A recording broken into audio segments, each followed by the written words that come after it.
Kami dari kelompok 4 yang beranggotakan Deiva Savero NPM 136, Fitra Desnata NPM 142, dan saya sendiri Kevas Miradinova NPM 170 akan mempresentasikan materi mengenai reformasi desentralisasi fiskal. Perimbangan keuangan pusat dan daerah. Pemerintahan Habibie memberlakukan dasar hukum desentralisasi, yaitu Undang-Undang Nomor 22 Tahun 1999 mengenai pemerintahan daerah dan Undang-Undang Nomor 25 Tahun 1999 mengenai perimbangan keuangan antara pusat dan daerah. Undang-Undang Nomor 22 Tahun 1999 mendelegasikan kekuatan tertentu kepada pemerintah daerah dan membentuk proses politik daerah. Undang-Undang Nomor 25 Tahun 1999 mendorong desentralisasi dengan memberikan pembagian sumber daya fiskal kepada pemerintah daerah. Keadaan tersebut, terutama motivasi politik, tidak diragukan lagi mempengaruhi banyak aspek dalam desain akhir desentralisasi, seperti yang dituangkan dalam undang-undang yang berkaitan dengan otoda. Setelah menerapkan sistem yang amat sentralistik, kedua undang-undang di atas menegaskan adanya fungsi dan kewenangan pemerintah daerah yang lebih besar dibanding yang ada pada Undang-Undang Nomor 5 Tahun 1975. Dengan latar belakang sosial politik seperti itu, bisa dipastikan bahwa Undang-Undang Nomor 22 Tahun 1999 tentang pemerintahan daerah dan Undang-Undang Nomor 25 Tahun 1999 tentang perimbangan keuangan pusat dan daerah digunakan untuk membuat dua misi politik utama, yaitu yang pertama, untuk memuaskan semua daerah dengan memberikan ruang partisipasi politik yang tinggi di tingkat daerah. Ini diwujudkan dengan desentralisasi politik dari pusat pada daerah dan memberikan kesempatan dan kepuasan politik kepada masyarakat daerah untuk menikmati simbol-simbol utama demokrasi lokal. Lalu yang kedua, untuk memuaskan daerah yang kaya sumber daya alam dengan memberikan akses yang lebih besar untuk menikmati sumber daya alam yang ada di daerah mereka masing-masing. Selanjutnya, desentralisasi fiskal.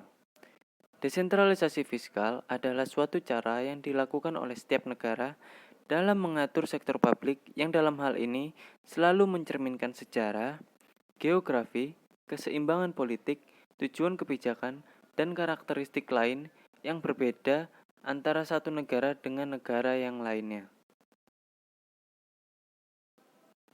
Konteks perundang-undangan.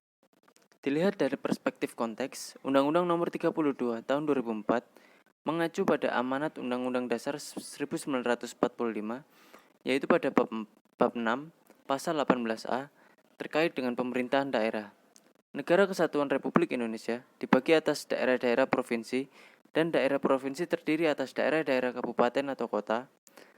Pasal 18A ayat 2 Undang-Undang Dasar Negara Republik Indonesia tahun 1945 mengamanatkan agar hubungan keuangan, pelayanan umum, serta pemanfaatan sumber daya alam dan sumber daya lainnya antara pemerintah pusat dan pemerintah daerah diatur dan dilaksanakan secara adil dan selaras.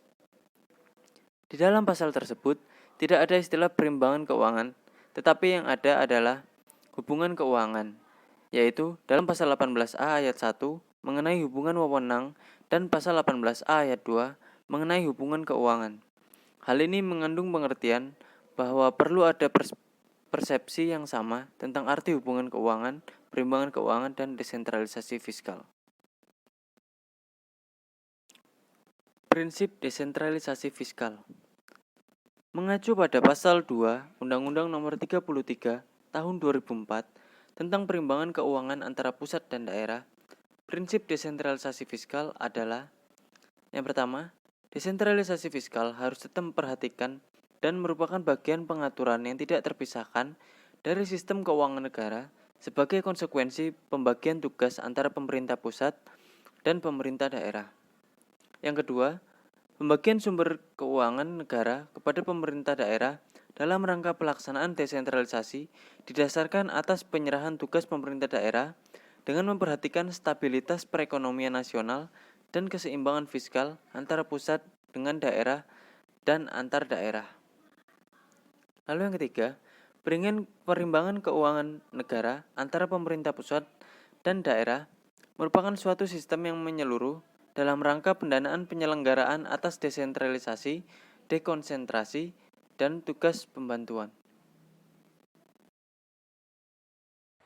Kemudian kita memasuki tentang definisi arah kebijakan fiskal.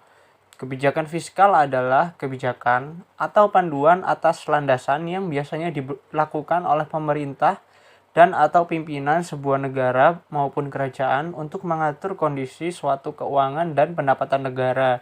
Jadi arah kebijakan fiskal ini bisa diartikan bahwa kemana pemerintah akan membawa kebijakan fiskal agar tercapainya suatu tujuan dapat diraih dengan visi dan misi yang sudah ditentukan arahnya.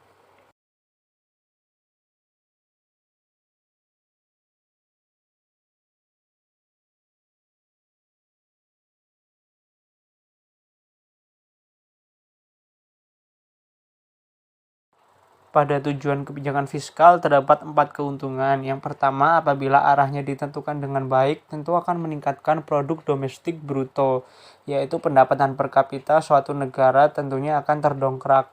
Yang kedua, dengan adanya kebijakan fiskal yang baik, maka akan tersedia banyak lapangan kerja yang tentunya akan menambah serapan tenaga kerja di setiap lini. Kemudian yang ketiga, dalam suatu negara tentunya terdapat inflasi. Namun, kebijakan fiskal dapat menghentikan inflasi dan menjaga stabilitas harga pada angka tertentu. Dan tentunya yang keempat, apabila kebijakan fiskal dan pemerintahan sejalan dengan apa yang direncanakan, maka dapat memacu pertumbuhan ekonomi suatu negara dengan cepat dan tepat. Kemudian kita masuk pada dana perimbangan. Dana perimbangan adalah alokasi dana yang berasal dari pemasukan APBN. Dana perimbangan ini nantinya akan dialirkan pada wilayah otonomi daerah. Tujuan dari dana perimbangan adalah untuk dipakai oleh daerah dalam rangkaian memenuhi program desentralisasi di daerah tersebut. Yang pertama adalah dana bagi hasil, yaitu dana yang bersumber dari pemasukan APBN yang dialokasikan kepada daerah sesuai dengan persentase untuk mendanai kebutuhan daerah dalam rangka pelaksanaan desentralisasi. Jadi, daerah yang membutuhkan maka akan mendapatkan persentase dan dianggarkan oleh kepada daerah sesuai dengan apa yang diminta. Selanjutnya kita masuk pada dana alokasi umum atau yang disingkat DAU. Dana alokasi umum sendiri adalah dana yang bersumber dari pendapatan APBN yang dialokasikan dengan tujuan pemerataan kemampuan keuangan antar daerah untuk mendanai kebutuhan daerah dalam rangka pelaksanaan desentralisasi. Undang-Undang Nomor 33 Tahun 2004. Saat ini dana alokasi umum telah memperhitungkan kenaikan gaji 5%, formasi CPNSD, THR, dan gaji ke-13. Plus dana alokasi umum tambahan untuk bantuan dana kelurahan. Perhitungan alokasi dana alokasi umum dilakukan dengan menggunakan formula yang terdiri atas alokasi dasar atau yang disingkat AD dan celah fiskal atau yang disingkat CF.